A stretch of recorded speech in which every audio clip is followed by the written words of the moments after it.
Autopilot by Skarjo. Have you ever forgotten your phone? When did you realize you'd forgotten it? I'm guessing you didn't just smack your forehead and exclaim, "Damn," apropos of nothing. The realization probably didn't dawn on you spontaneously. More likely, you reached for your phone, pawing open your pocket or handbag, and were momentarily confused by it not being there. Then you did a mental recap of the morning's events. Shoot. In my case, my phone's alarm woke me up as normal, but I realized the battery was lower than I expected. It was a new phone, and it had this annoying habit of leaving applications running that drained the battery overnight.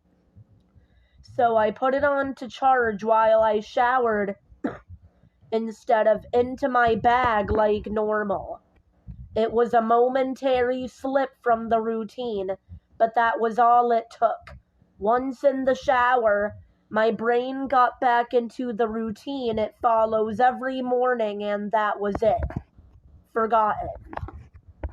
This wasn't just me being clumsy, as I later researched. This is a recognized brain function. Your brain doesn't work just on one level. It works on many. Like when you're walking somewhere, you think about your destination and avoiding hazards. But you don't need to think about keeping your legs moving properly.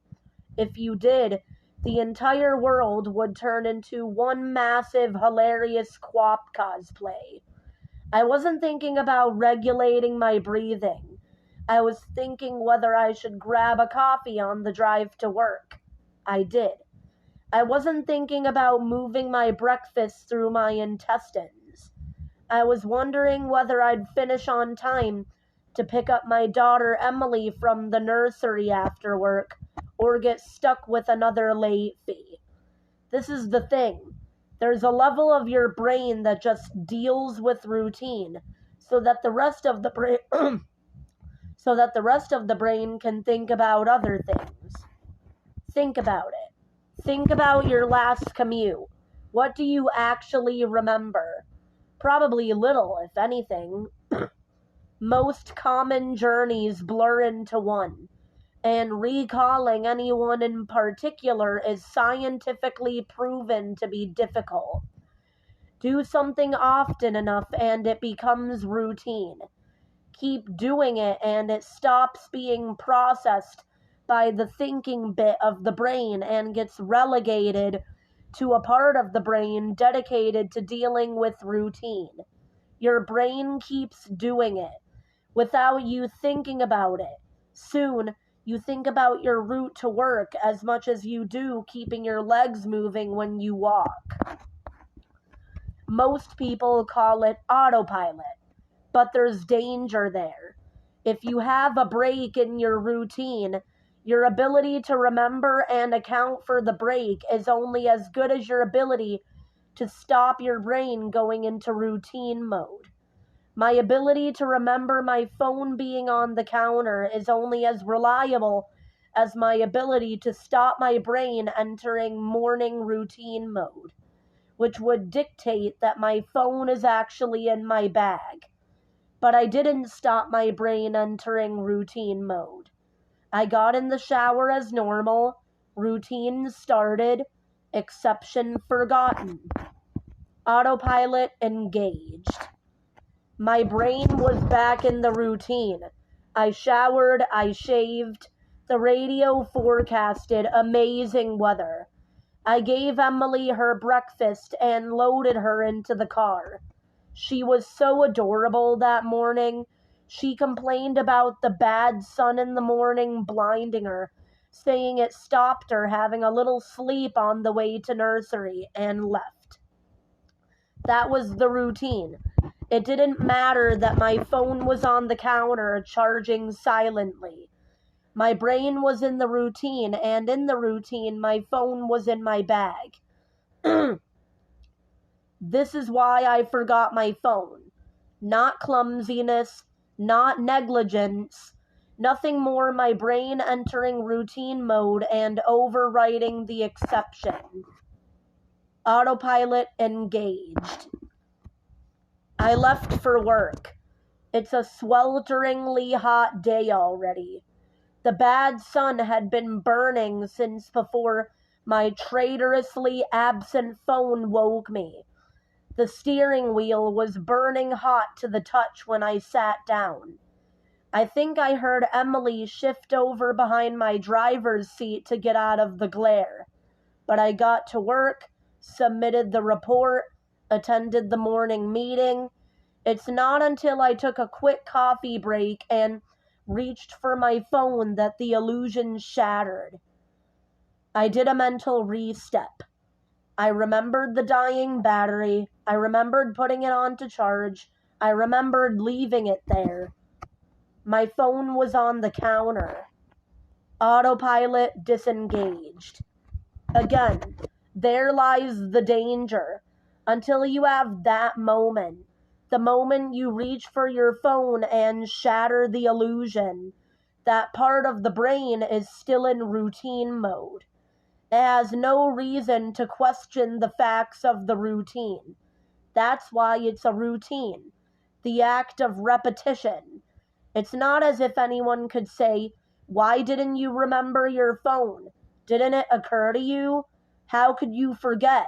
You must be negligent." This is to miss the point. My brain was telling me the routine was completed as normal, despite the fact that it wasn't.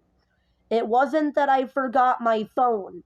According to my brain, according to the routine, my phone was in my bag. Why would I think to question it? Why would I check? Why would I suddenly remember out of nowhere that my phone was on the counter?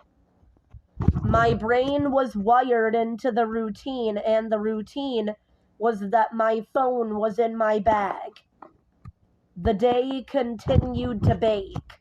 The morning haze gave way to the relentless fever heat of the afternoon. Tarmac bubbled. The direct beams of heat threatened to crack the pavement. People swapped coffees for iced smoothies, jackets discarded, sleeves rolled up, ties loosened, brows mopped. The park slowly filled with sunbathers and barbecues.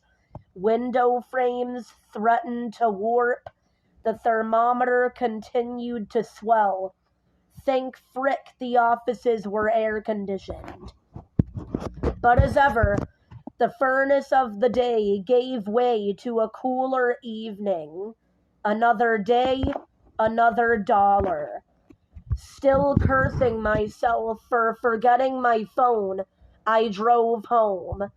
The day's heat had baked the inside of the car, releasing a horrible smell from somewhere. When I arrived on the driveway, the stones crunching comfortingly under my tires, my wife greeted me at the door. "Where's Emily?" Frick. As if the phone wasn't bad enough. After everything, I'd left Emily at the fricking nursery after all. I immediately sped back to the nursery. I got to the door and started practicing my excuses, wondering vainly if I could charm my way out of a late fee. I saw a piece of paper stuck to the door. "Due to vandalism overnight, please use side door. Today only." Overnight? What? The door was fine this morning. I froze.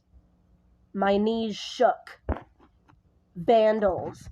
A change in the routine. My phone was on the counter.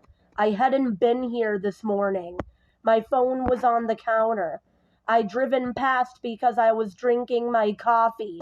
I'd not dropped off Emily. My phone was on the counter. She'd moved her seat. I hadn't seen her in the mirror. My phone was on the counter. She'd fallen asleep out of the bad sun. She didn't speak when I drove past her nursery. My phone was on the counter. She'd changed the routine. My phone was on the counter. She'd changed the routine and I'd forgotten to drop her off. My phone was on the counter. 9 hours. That car. That baking sun. No air, no water, no power, no help. That heat. A steering wheel too hot to touch. That smell. I walked to the car door. Numb. Shock. I opened the door. My phone was on the counter and my daughter was dead. Autopilot disengaged.